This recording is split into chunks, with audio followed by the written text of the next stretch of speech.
and warm Pacific greetings. It's day 3 here in Belém, and what an incredible and emotional few days it has been for our Pacific delegations.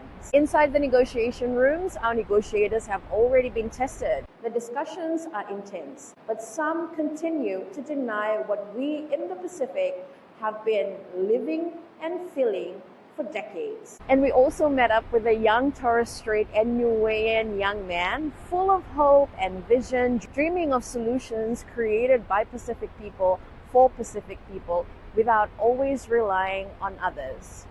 Yeah, well, I'm Ben Mitchell. I'm originally from Cairns in the Torres Straits. My roots are from Boigu, closest island to PNG, Murray Island, Semple. I'm here as a climate scholar, a part of Australian National University, but then I'm also with the Niuean delegate because our Murray Island connection has some roots to Niue, the Polynesian islands, and it's quite overwhelming if you don't have a plan. It's like a massive expo.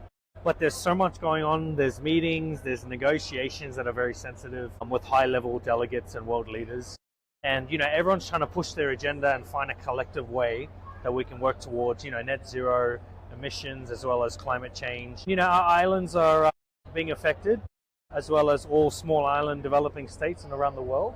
And I just think if we can create language and dialogue that's collective and find ways that we can balance our own interests, then we'll have a bit of success. As a scholar, we're trying to preserve and disseminate, kind of like the MIT mission of truth. It's the pursuit of knowledge and asking the right questions and being able to share it with the world and build that capacity, build upon that knowledge.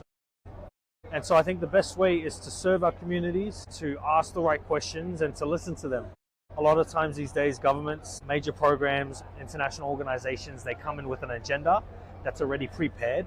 And it's kind of like in business, as I'm an entrepreneur, if I go to customers with a product or service and it's the wrong problem they're solving and they're not going to buy it. My great-great-grandfather, Bobby Ware, he left the Torres Straits and he shared to my father and our family, one is to learn English and to make it a priority in our homes. And that was to build currency, that is to build opportunities for education. And so education was very important. And 2 is to serve the community in any way possible. And so we were fortunate enough for him to 6 generations ago find God, leave the islands, become an entrepreneur and innovator and a community leader. 2 aspects. I think of my uncle there, Mosby, who was pushing for climate change and for the Torres Straits to be on the climate list so that we can receive climate funds and support. Unfortunately, we come under the Australian government and they're pretty hesitant that we not go on it, simply because sovereignty. In that aspect, there's a lot of red tape and there's a lot of obstacles and objections and brick walls that we have to go through. And so we need to find innovative ways to advocate, empower, but then also create our own solutions.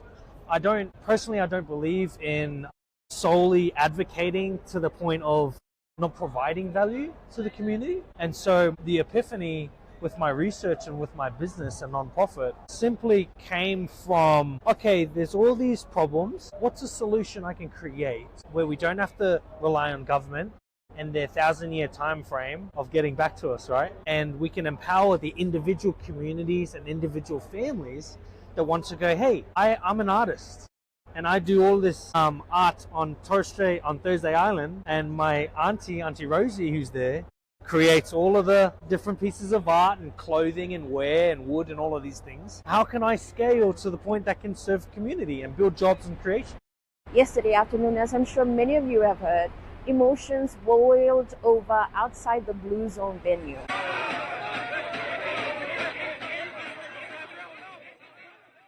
So what began as a very peaceful Indigenous activist protest soon turned tense and then violent when demonstrators clashed with security after being blocked from entering the pavilion. This is what's happening. We have been stopped from going in front because apparently the protesters outside is posing a threat, according to them.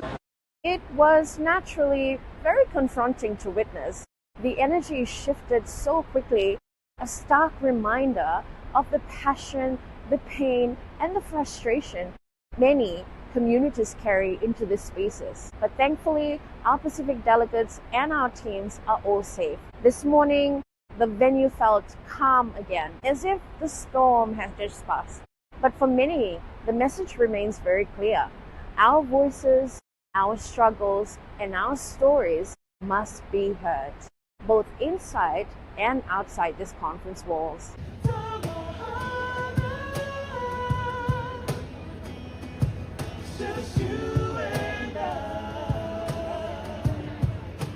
This is your Pacific update from Belém. Binaka Makaliabu and Madamanda.